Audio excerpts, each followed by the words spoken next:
As the summer of 2021 draws to a close, and I sit around getting all philosophical for no real intelligent reason whatsoever, just felt like doing it, let's just quietly reflect on some of the deeper things in life to nerds like ourselves.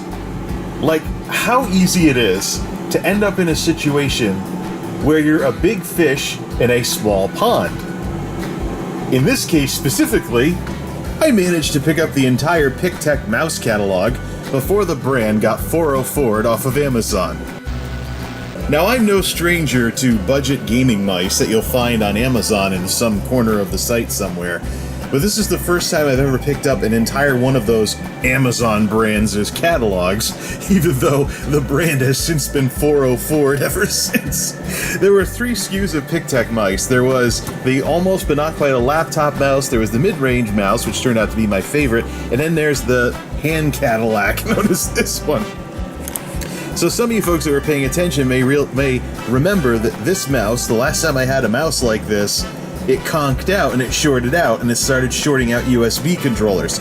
This is the free replacement that was sent, but the brand was 404'd after I sent in the return. Well, I did check on some neutral browsers that weren't logged in. I am not banned from buying more Pictech mice. The brand was 404'd for whatever reason. So let's take a look at my dubious honor here of having picked up the entire mouse catalog before the brand was 404'd off of Amazon. And so we arrive at the entry-level Pictech T7, the entry-level gaming mouse that is a lot more plasticky, and matter of fact is almost all plastic. It glides around, it has a nice feeling wheel, and it's DPI adjustments, it's programmable through software, through its mouse driver. It moves, it clicks, it does everything a mouse is supposed to do, even though it's hiding a red sensor under all the blue I currently have it set to. So this is decent. The problem I ran into with trying to use this mouse as a daily driver is it's a little too small for my hand, so it feels more like a laptop mouse. So you don't want to be gaming for hours with this because your hand will just drag along and stuff like that, and it's not all that great of a setup because of that. So after a little bit too much getting uncomfortable, I decided to try the bigger Pictech mouse, and I went too far in the other direction.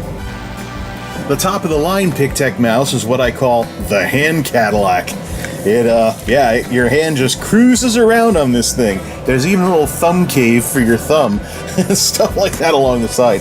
Nice and rubber and comfortable, and it's great for when you're moving your whole hand. Not so great for when you're just doing this for some precise movements with the mouse, or just being lazy. So yeah, it is kind of like trying to, a Cadillac at a drag strip. If anyone remembers the old land yacht Cadillacs that years and years and years ago, yeah, that's basically what this feels like. I mean, yeah, there's an indent for each one of your fingers, but you may not want to hold the mouse the way the mouse wants you to hold it every single time. This would be great for palm people who use their palm all the time, but anybody who claw grips, which is probably most gamers, if you've ever been lazy and just try to do this with a mouse, just move the pointer around the screen instead of making it into some kind of calisthenic exercise, this probably is a little too big. It does a little bit better job hiding the red sensor under there.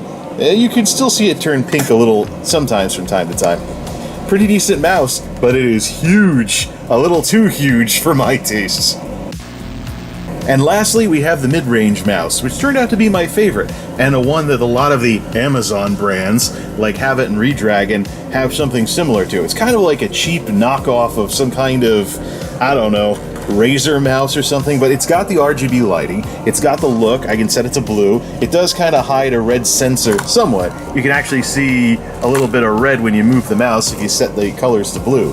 But it's got pretty much everything, and it's in the middle between those other 2 mice. The one that was too small would be great for people that claw gripped all the time. The big one would be good for palm grip people that still move their whole hand all the time like it's the 80s. But for those of us who do a little of both, this mid-range is perfectly fine. It's the newest of the three. It's got comfortable side buttons.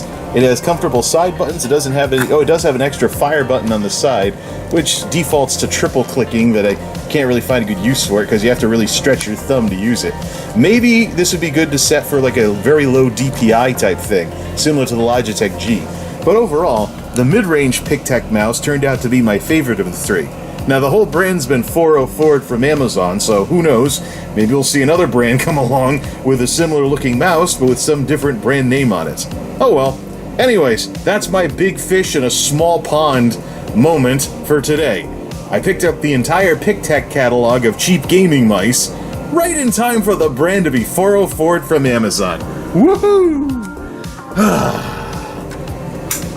I gotta quit being such a Amazon nerd with this stuff or whatever. Oh yeah, I should probably mention, the light on the LED on this thing also glows out a little from underneath the mouse, so that's cool too. Multimedia J out.